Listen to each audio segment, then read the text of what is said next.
ছোটবেলায় আমরা অনেক দৈত্য বা দানবের গল্প শুনেছি, কিন্তু যদি সত্যি এইরকম বিশাল আকৃতির প্রাণী থেকে থাকে আজও, আর আমরা যদি হঠাৎই খুঁজে পাই তাদের ফেলে যাওয়া পদচিহ্ন, তখন এমনই এক বিশাল আকৃতির পায়ের ছাপের খোঁজ পাওয়া গেল আমেরিকার ওহাওয়ে।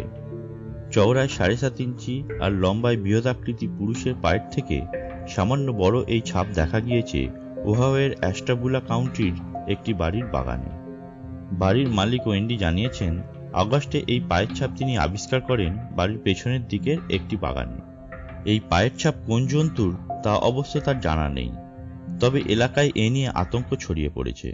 পায়ের ছাপের কথায় ইয়াতি বা কিংকং এর কথা মনে এলেও ওয়েন্ডির প্রতিবেশীদের দাবি এই ছাপ আসলে সাসকোয়েচের। সাসকোয়েচ আদতে কাল্পনিক প্রাণী, যা উত্তর আমেরিকা অঞ্চলে পরিচিত বিগফুট বা বিশাল পা নামে। ওয়েন্ডি সংবাদ সংস্থাকে জানিয়েছেন, এই বিশাল পায়ের ছাপ যার, তার ওজন বেশ ভারী, কেননা বাগানের মাটিতে 1.5 ইঞ্চি গভীর গর্ত হয়ে গিয়েছিল ওই ছাপে।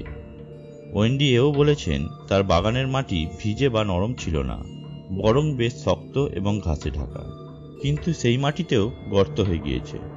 ওয়েন্ডির ভাষায়, তবে কি সত্যি বিশাল পা হানা দিয়েছে লোকালয়? আমি জানি বিজ্ঞান এর অস্তিত্ব মানে না, শুধু চোখে যা দেখেছি তাই বলছি। আজ এই পর্যন্তই। আপনার কি মনে হয় তা নিচের কমেন্ট বক্সে লিখে জানান। আশা করছি ভিডিওটি আপনাদের ভালো লেগেছে। যদি ভিডিওটি ভালো লেগে থাকে তাহলে ভিডিওটিকে লাইক করুন, আর যদি এখনো চ্যানেলটি সাবস্ক্রাইব না করে থাকেন তাহলে প্লিজ সাবস্ক্রাইব করে পাশে থাকুন। আমরা এই ধরনের রহস্যময় ভিডিও দিতে থাকবো এই চ্যানেলটিতে। আবার দেখা হবে পরের ভিডিওতে। এখন তবে আসি।